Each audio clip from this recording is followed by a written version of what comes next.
I think the new Logic Pro allows you to favorite your patches in most. Yes, it does do that, which is dope. I think that's dope. It's not as easy though. The thing with Logic is so you can save plugin strips and things like that. That's relatively easy, saving a whole strip.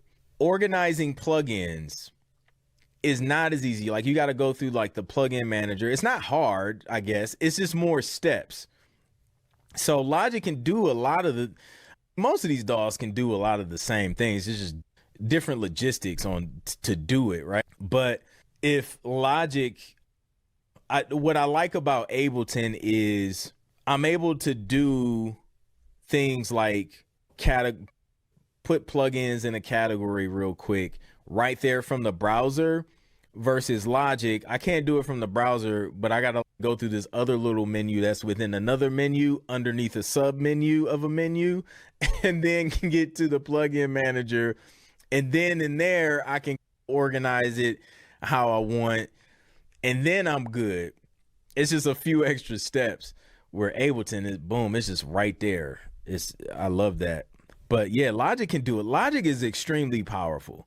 The thing is, a lot of their features are like hidden. It's not like out in the front to where it's just like, oh, you just do that. It's like, nah, it's like, it's secrets. It's secrets within Logic that I think they're bringing more to the I think they're bringing more of these features to the forefront. Like for example, the playback recording thing where like the MIDI recall or whatever, that's always been in Logic.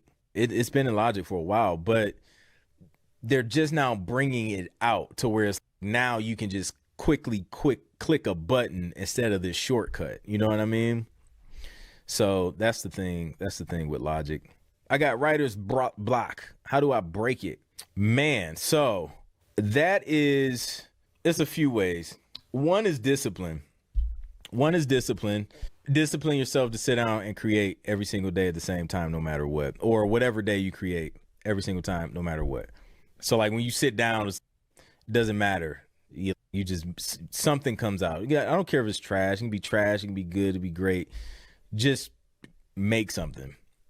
And then you discipline yourself, and then you're telling your brain, like, when I sit down at this time, like, something will be created. And then you take control of what comes out.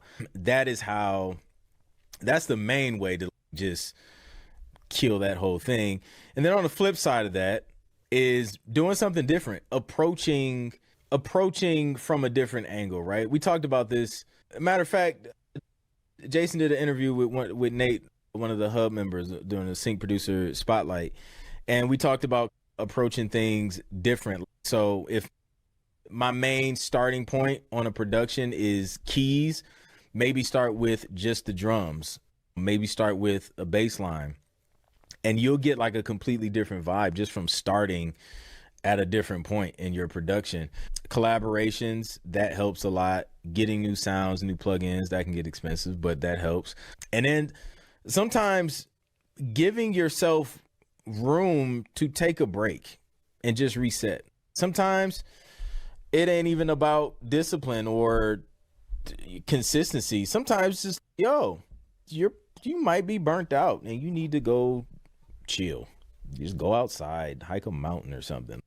Get some fresh air, go to the beach, take a vacation, and just don't create. Just live life, enjoy the scenery, and naturally the creative juices will start to come back. So I can sit down and create, right? Like no matter what, if I got to make something, I will sit down and make it.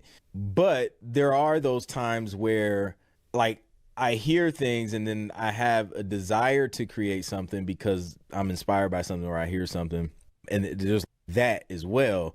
And sometimes that will go away and then come back when I take a break. So now it's okay, I'm feeling this inspiration to create some new things. I have these ideas in my mind, and it starts to come back, and that starts to flow again after taking a break, resetting and things like that. Even though I can still, like, if somebody hit me up on a brief, I can still sit down and knock it out. But that's more so working from a brief. It's like they're just telling me what they want, not me creating something that I hear or feel or something like that. So those are a couple ways. Today's video is brought to you by TV Placement Mastery. This is my high-level coaching program for producers to fast track you to your first licensing deal within 90 days. Now, this is an invite-only program, so you have to apply, and I only work with a few producers at a time. So just go to tvplacementmastery.com or click the link in the description to apply. LV with a quick story. My music teacher used to pull me out of class and we go sit. He put the metronome and asked me to play the music piece for some reason I thought was off timing, but lo and behold, it wasn't my timing. It's just people who've been school trained can't relate to the natural flow. Jay Dilla brings me to the point of AI. It can't produce that human soul feel. Yeah, man. Yeah. Questions. If you are just starting to reach out to music libraries and you are doing 5 libraries a day, how do you know when to slow down or just email 5 a day forever? You know when to slow down when you have work on the table, and for you to continue to like research new libraries and reach out is pulling you away from the work that you have from the libraries. Then that's when you gotta slow down, because now it's okay, you have the deals in place. You have libraries who are telling you, hey, we need music. You're getting briefs. Now it's time to start working on those briefs so you can start getting placements, so you're not stuck in forever submission mode. You know what I mean? So that's when you know, when you got briefs coming in, you got work coming in, and you got publishers like, hey, send us music anytime. Now it's time to start building that catalog and focusing on that. And then if things slow down, you're like, man, I haven't seen a brief in a while. Then boom, use that time to either reach out to the libraries you have relationships with or start finding more libraries to reach out to. So yeah, 100% ChatGPT is super clutch with the metadata.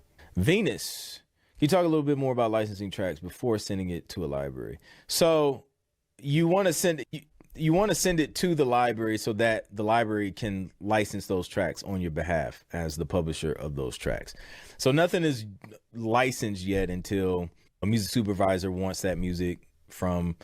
There's a couple ways it can go. So if you're working directly with a music supervisor, they may want to license that music from you directly, or they go to libraries or publishers or sync agents or whatever and license the music through them, because usually it's pre-cleared and everything is easy to sign off on once a music is with a library. So that's why we approach libraries and things like that, because it makes the whole licensing process a little bit easier.